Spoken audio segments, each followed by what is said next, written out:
The courtroom was silent. So silent that Ngozi could hear her own heartbeat pounding in her ears like a drum. She sat between Chief Adebayo and Blessing, her palms sweaty, her body stiff with nervousness. She wore a simple navy blue dress that one of the housemaids had ironed that morning. Her shoes, her very first pair of real leather flats, pinched her toes a little.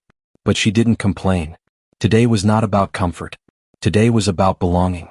The walls of the courtroom felt too tall. The lawyers shuffled papers. Reporters whispered in the back rows. An old ceiling fan rotated slowly above them, creaking with every turn. Ngozi felt small. Too small for this big room. Too small for this important moment. She was just a girl from the streets. A girl who used to sleep on cardboard and beg for food. A girl whose mother talked to ghosts and chased invisible demons. What was she doing in a place like this? Ngozi. The judge's voice called her name. She flinched and sat up straight. "Yes, sir," she whispered. Her voice was so soft she wasn't sure anyone heard her. The judge was a tall man with gray hair on the sides of his head. He wore thick glasses that kept sliding down his nose. But his eyes were kind. Softer than she expected. "Do you understand why we are here today?" he asked gently. Ngozi swallowed hard. Her throat felt dry. "Yes, sir. Chief Adebayo wants to adopt me." The judge nodded slowly. "And how do you feel about that?" Ngozi's chest tightened. She glanced at Chief Adebayo. He gave her a small, calm nod. His face was steady, like solid ground beneath her shaking feet. She looked at Blessing next. Blessing's eyes were bright with hope and excitement. She reached over and squeezed Ngozi's hand under the table. Ngozi took a deep breath. "I feel like I'm finally home," she said louder this time. The judge leaned forward slightly. "Are you sure you want this? No one is forcing you, are they?" Ngozi turned to Jessica. Then she looked back at Chief Adebayo, the man who had pulled her out of the gutter and placed her at his table. The man who saw her when the whole world looked away. "No one forced me," Ngozi said firmly. "I choose him." A soft murmur ran through the courtroom. Some people nodded. Others whispered to each other. The judge smiled gently. He turned the page in front of him and read aloud. "By the authority given to this court in the state of Lagos, I hereby approve the petition of Chief Adebayo to adopt the minor, Ngozi, into his legal and rightful custody." He raised the gavel high. "This court recognizes Ngozi Adebayo as the lawful daughter of Chief Adebayo from this day forward." Bang! The gavel struck the wooden desk. And in that moment something inside Ngozi broke. Something heavy. Something old. Something that had been weighing her down since she was born. The walls around her heart, the ones built from pain and rejection and loneliness, finally crumbled to dust. She was no longer nobody. She was no longer the mad woman's daughter. She was no longer invisible. She was Ngozi Adebayo, daughter of a billionaire, daughter of love. Tears poured down her face before she could stop them. She gasped as Blessing threw her arms around her neck and sobbed into her shoulder. "We're sisters now," Blessing cried. "Real sisters." Ngozi hugged her back tightly. "We've always been sisters," she whispered. Outside the courtroom, reporters swarmed them like bees. Cameras flashed. Microphones were shoved in their faces. "Chief Adebayo, why adopt a street girl?" "Ngozi, how do you feel today?" "Blessing, what does this mean for your family?" But none of their questions mattered. Not anymore. Chief Adebayo placed a protective hand on Ngozi's shoulder and said only one thing to the crowd. "She is my daughter. And I am proud of her." Would this new life truly last? Or would it all disappear like a dream? Later that evening, the Adebayo mansion was filled with joy. The staff had prepared a small welcome celebration just for the family. Colorful balloons floated in the living room. The delicious smell of jollof rice and fried chicken filled the air. Even the housekeeper, who once frowned at Ngozi's dusty feet, now smiled warmly and handed her a wrapped gift. Blessing grabbed Ngozi by the hand and practically dragged her to the dining room. "Come see. Come see." On the table stood a beautiful white cake. Written across the top in blue icing were the words, "Welcome home, Ngozi Adebayo." Ngozi stood there frozen. Her eyes filled with tears again. She had never had a cake with her name on it before. She had never even had a real birthday party. And now this. Blessing handed her a knife. "Cut it. Let's celebrate your new life." Ngozi's hands trembled as she held the knife. But just before she pressed it into the soft icing, she turned to Chief Adebayo. Her voice shook with emotion. "Why me, sir? There are so many children like me out there. Why did you choose me?" Chief Adebayo didn't answer right away. He walked over to her slowly and knelt down so their eyes were at the same level.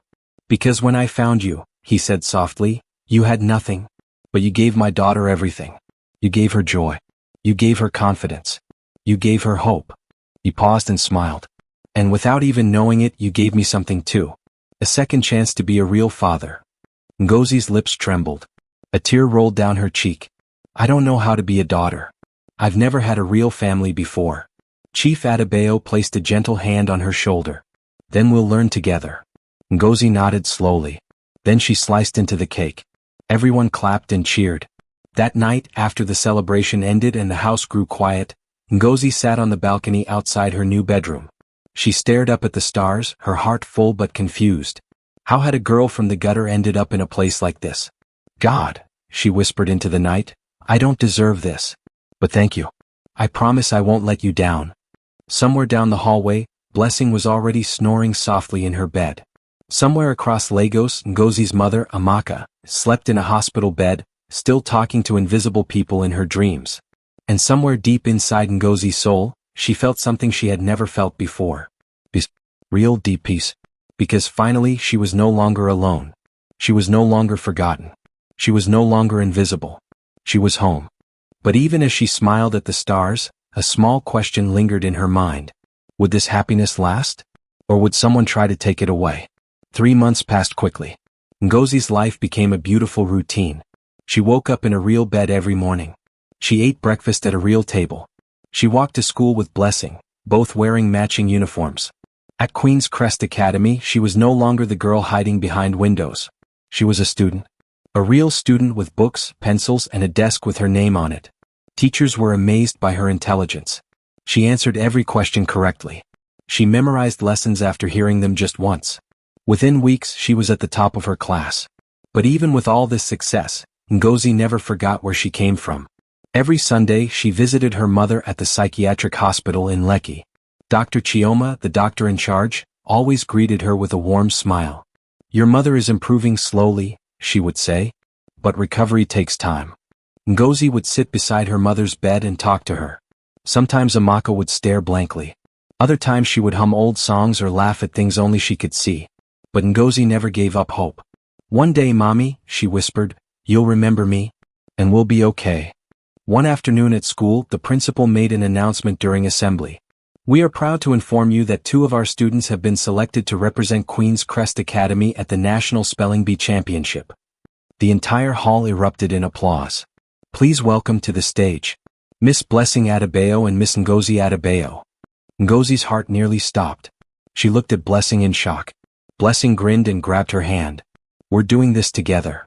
The competition was only 2 weeks away. From that day forward, the 2 girls studied together every evening under the mango tree in the mansion's garden. They quizzed each other. They laughed. They encouraged one another. You're going to win, Blessing said one night. No, no, si replied. We're both going to win. But deep down, Ngozi was nervous. The National Spelling Bee was broadcast on television. Thousands of people would be watching. What if she failed? What if people laughed at her? What if they reminded everyone that she used to be a street girl? Would the world ever let her forget her past? The day of the National Spelling Bee Championship finally arrived. The Grand Lagos Civic Center was packed with people. Red carpet lined the floors. Bright banners hung across the hall reading, National Spelling Bee Championship, the minds of tomorrow. News cameras were everywhere. Flashbulbs popped like fireworks. Parents whispered nervously in the crowd. Children stood backstage, rehearsing words under their breath. But in the far left corner, Ngozi sat quietly with her legs crossed and her eyes closed. Her lips moved without making a sound. She was spelling words in her mind.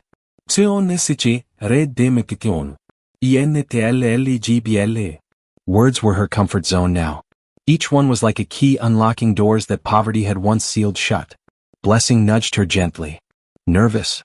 Ngozi opened her eyes and smiled. No. Just ready. Blessing grinned. Let's do this for the mango tree. Ngozi laughed. For the mango tree. They were among the top 5 finalists in the country. Each contestant was a child genius from a top private school. All of them wore freshly ironed uniforms and confident smirks. Until they saw Ngozi and Blessing step forward together. The announcer took the stage. His voice boomed through the speakers. Welcome, ladies and gentlemen. We are now down to our final 5 contestants. Applause erupted as he called their names one by one. From Queen's Crest International Academy, Miss Blessing Adebayo and Miss Ngozi Adebayo. The crowd murmured. Some people whispered to each other. That's the girl from the news. The one Chief Adebayo adopted. Wasn't she homeless? Ngozi heard them, but she didn't flinch. She looked out at the front row where Chief Adebayo sat in a grey agbada, calm and composed. Their eyes met. He gave her a slow, firm nod. She nodded back. The spelling rounds began. One by one, students were eliminated. Words twisted tongues. Nerves betrayed sharp minds. Confident children stumbled and sat down in defeat. But Ngozi flowed like water. Her voice was steady. Her memory was flawless. Philanthropy. Correct. Ecclesiastical. Correct. Ubiquitous. Correct. Blessing was right behind her, matching her round for round. The two girls, now known nationwide as the Queens of Queen's Crest, became the talk of the room. And then it came down to just two. Blessing and Ngozi. Best friends. Sisters. Now rivals. The announcer cleared his throat. Miss Blessing Adebayo, please step forward. Blessing adjusted her collar and walked to the microphone. The crowd grew silent. Your word is, chiaroscuro. Blessing blinked. She repeated it slowly. Chiaroscuro. She took a deep breath. The judge's eyebrows twitched. A loud buzzer rang through the hall. The announcer winced. Incorrect. Nui. Blessing bit her lip. Her face fell. But she turned and gave Ngozi a thumbs up. No bitternis. No envy. Just pure pride. It was now Ngozi's turn. The hall was completely silent. Even the air seemed to hold its breath. The announcer stepped forward. Miss Ngozi Adebayo, if you spell this word correctly, you will be our national champion. Ngozi stepped up to the microphone. Her heart pounded, but her face remained calm. Your word is, epistemology. The room collectively gasped. It was the kind of word that paralyzes even the best students. But Ngozi didn't blink. She whispered to herself first. Epi means knowledge. Like epiphany. Then she said it clearly into the microphone. A heartbeat passed. Correct. The audience exploded. Chief Adebayo stood to his feet. Blessing clapped so hard her palms turned red. Cameras flashed from every direction. Ngozi stood frozen for a moment. She had done it. From writing in the dust with a stick to holding the national trophy in her hands. She was the youngest girl in Nigeria's history to win the National Spelling Bee Championship. News agencies flooded the stage. Headlines were already being written. Ngozi Adebayo, from street to stardom. Chief Adebayo's adopted daughter spells her way to history. That night, Ngozi and Blessing were all over social media. But not everyone celebrated. An anonymous user uploaded an old photo of Ngozi. In it, she was barefoot and dusty, sitting beside her mother in rags. Then came the cruel tweets. This is the champion? A gutter girl. Chief Adebayo is embarrassing his legacy. Keep your orphans off national TV. Pity adoption for PR. The comments stung like knives. Would the world ever let her forget where she came from? That night, Blessing found Ngozi sitting alone on the balcony, scrolling through the hateful comments on her phone. Her face was blank, but her eyes were wet with tears. Turn it off, Blessing whispered, sitting beside her. Ngozi's eyes stayed fixed on the screen. Why do they hate me for surviving? Blessing gently took the phone from her hands. They hate what they can't understand. But you don't have to let their words stick. Ngozi looked up at her sister. But what if they're right? What if I don't belong here? Blessing leaned over and hugged her tightly. Then none of us do. Chief Adebayo joined them moments later. He sat beside Ngozi and placed her phone face down on the table. Let me tell you something, he said calmly. When I was a young man building my first company, people called me a bush boy with no class. Now those same people beg me for partnerships. He turned to face Ngozi directly. They laughed when you rode in the dirt. Now they're choking on your dust. You don't need to prove yourself anymore, Ngozi. You've already done the impossible. Ngozi blinked away fresh tears. It still hurts. I know, Chief Adebayo said softly. But scars make us human. Let them talk. Their noise is just proof that you're rising. Blessing smiled. Exactly. They're watching your feet because they're scared of your wings. Ngozi chuckled through her tears. Then she whispered, let's fly. 2 months later, a plain white envelope arrived at the Adebayo mansion. No fanfare. No golden seal. Just a simple return address stamped in tiny print. Global Scholars Program. International Education Fund. Washington, D.C., USA. Ngozi almost threw it away. She had applied months ago after one of her teachers secretly submitted her name. The teacher had attached a glowing recommendation and footage of her spelling bee victory. There had been over 18,000 applicants from across Africa. The odds of being selected were nearly impossible. Still, Ngozi had dared to hope. She sat in her room, staring at the envelope for 10 full minutes before opening it. Her hands trembled. Her heart raced. Blessing barged into the room without knocking. "Are you okay? The cook said you've been quiet all morning." Ngozi looked up slowly. Her voice was barely a whisper. I just got into the most prestigious scholarship program in the world." Blessing froze. Then she screamed so loud the entire house heard her. That evening, the Adebayo mansion turned into a celebration ground. Ngozi had not only been accepted into the Global Scholars Program, she had ranked first out of all African applicants. Her acceptance came with a full scholarship to one of the top STEM boarding schools in the United States. It also included a travel stipend, a brand new laptop, learning tools, and mentorship by professors from Harvard, MIT, and Oxford. When Chief Adebayo read the letter, he didn't smile right away. He just stared at it. Then he stared at Ngozi. Then he stood up and walked out of the room without saying a word. Ngozi's heart dropped. Had she upset him? Was he angry? She followed him outside to the backyard. He stood quietly under the mango tree. Their tree. She approached carefully. "Sir?" He didn't turn around. "Do you know what I was doing when I was your age?" he asked softly. Ngozi shook her head. "I was selling kerosene by the roadside. Barefoot. Skipping meals so my younger brothers could eat." He finally turned to face her. His eyes were glassy with tears.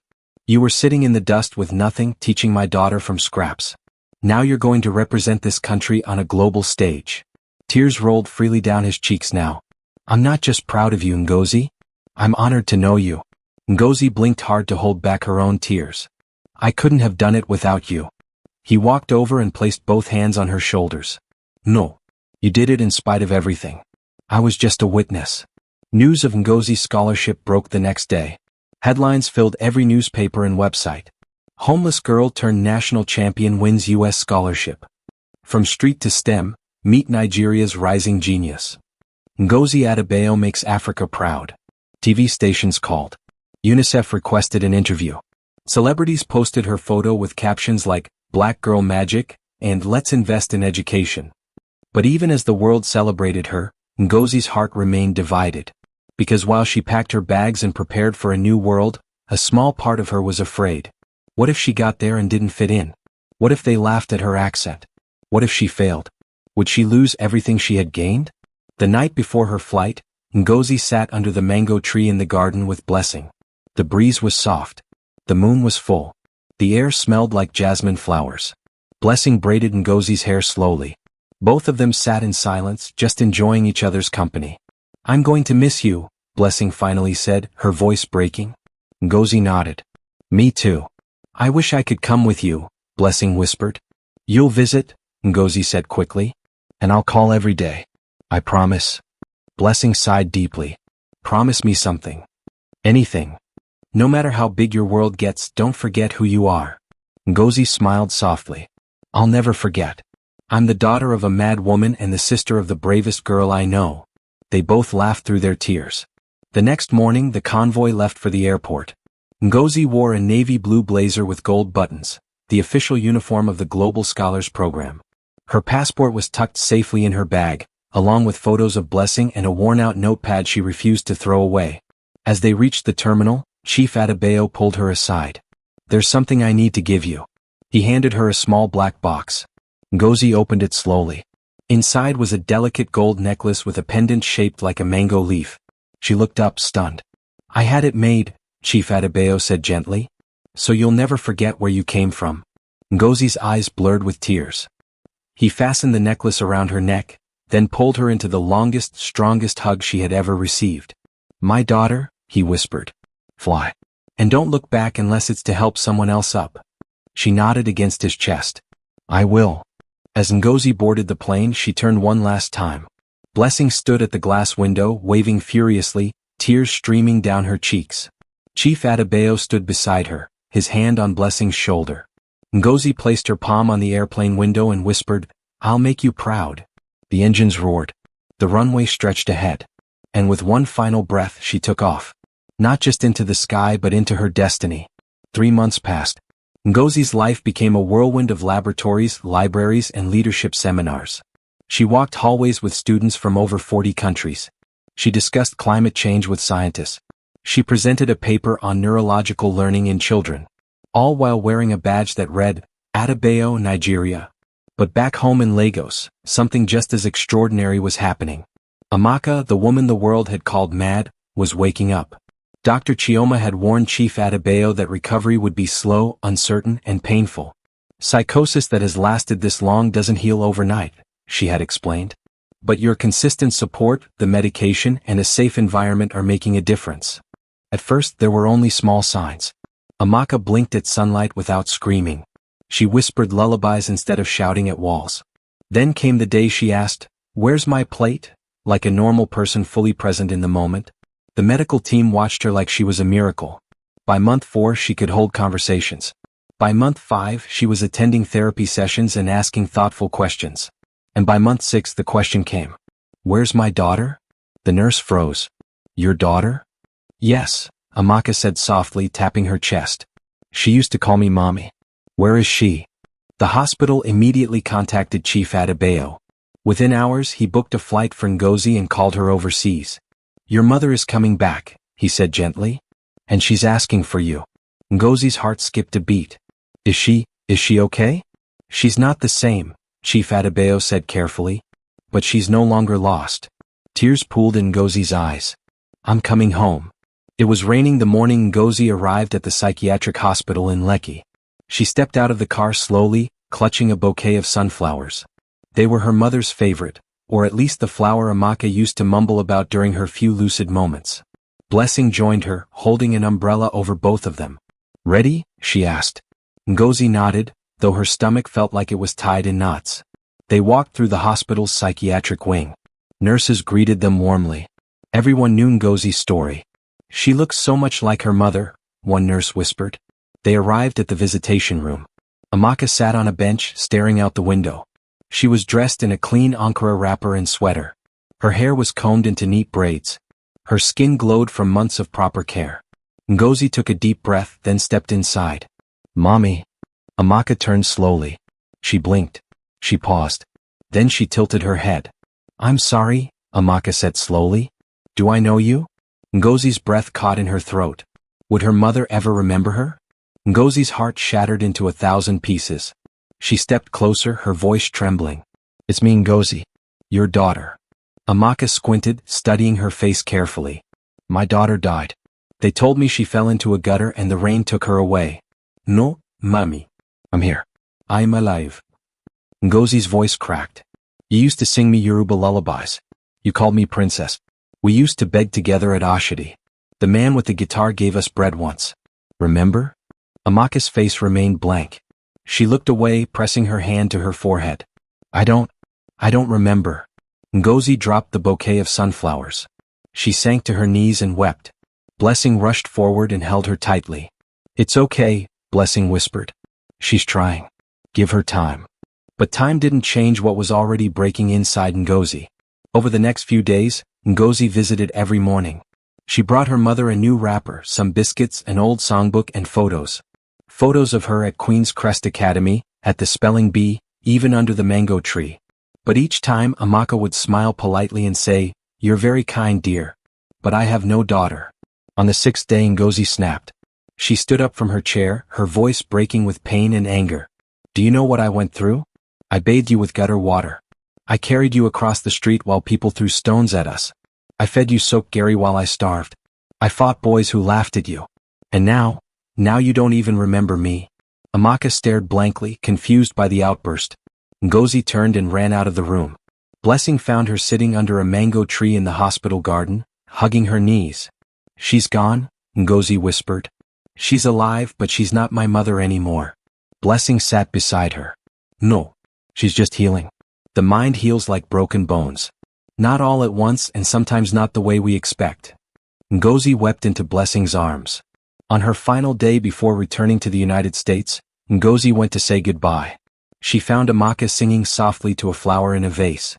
Ngozi knelt beside her and said gently, "Even if you don't remember me, I will always remember you." She placed a framed photo in Amaka's hands. It was taken in the early days at Queen's Crest, under the mango tree. In it, Ngozi was smiling. Amaka, though wild-eyed, was laughing. Amaka stared at the photo for a long time. Then she said softly, "She looks like me." Ngozi smiled through her tears. "She is you." Amaka turned to her and gently placed a hand on Ngozi's cheek. "You have a beautiful heart, my dear." Ngozi placed her hand over her mother's. "You gave it to me." As she walked out of the hospital, Ngozi whispered a silent prayer. "God, if she never remembers, it's okay. Just keep her safe. Keep her smiling." That night, Chief Adebayo hugged her tightly. "She may not remember your face," he said, "but the love you gave her is still there somewhere inside. And that love made you who you are." Ngozi nodded. "Maybe that's enough." Years passed. Ngozi became Dr. Ngozi Adebayo, one of the youngest neuropsychiatrists in Nigeria. Blessing became Barrister Blessing Adebayo, a fearless human rights lawyer. Together, they launched the Mango Tree Foundation for Mental Health and Dignity. The foundation provided free mental health care, shelter, therapy, and rehabilitation to mentally ill individuals and their families across Nigeria. Amaka, now stable and peaceful, worked at the foundation as an art therapy assistant. She still didn't fully remember Ngozi, but she smiled often and sang to the patients. One evening, at a private family dinner in the mansion garden, Chief Adebayo stood to give a toast. "To daughters," he said, raising his glass. "Daughters who remind us that family isn't who we create. It's who we fight for." He looked at both girls. "You saved my life, each in your own way. And through you many more will live." Ngozi stood next. She turned to him, her voice full of emotion. "I used to beg the stars to just see me. Not to rescue me. Not to make me rich. Just see me." She raised her glass. "And then one day a man did. To the man who didn't just see a mad woman's child, but saw a daughter." The room fell silent. Then applause erupted. Later that night, Ngozi returned to her room and pulled out her most prized possession, a small old notepad with frayed edges. Inside were faded scribbles, math problems written with charcoal, vowel sounds from the day she hid by the school window, and Blessing's name written in shaky handwriting. She held it to her chest and whispered, "I made it, Mama." The next morning, as the gates of the Mango Tree Foundation opened to welcome new patients and volunteers, Ngozi and Blessing stood at the entrance wearing matching shirts with the foundation's logo. Below the logo were the words, "No one is too broken to be healed." Ngozi looked at the crowd of young people, elderly women, teachers, university students, and journalists, all inspired by what two girls under a mango tree had started. She took a deep breath and stepped forward. Today, the Mango Tree Foundation has opened 6 centers across 5 Nigerian states. Thousands have been treated. Hundreds reunited with families. Dozens have become advocates themselves. But it all began with a homeless girl, a broken mother, a window, a friendship, and a mango tree. Ngozi's story reminds us that no child is born worthless, and no condition makes someone unlovable. It proves that one act of kindness, one chance, one friendship can spark a legacy that changes the world. And so, the daughter of a mad woman became a healer of minds. The girl once called dumb became a defender of truth. Together they built not just a foundation but a future. Because there is always hope. Even under a mango tree. We've come to the end of today's story. I hope it touched your heart. Thanks for watching and staying with us till the end. Don't forget to like, share, and subscribe for more inspiring stories. See you in the next one. And tell us in the comments, where are you watching from?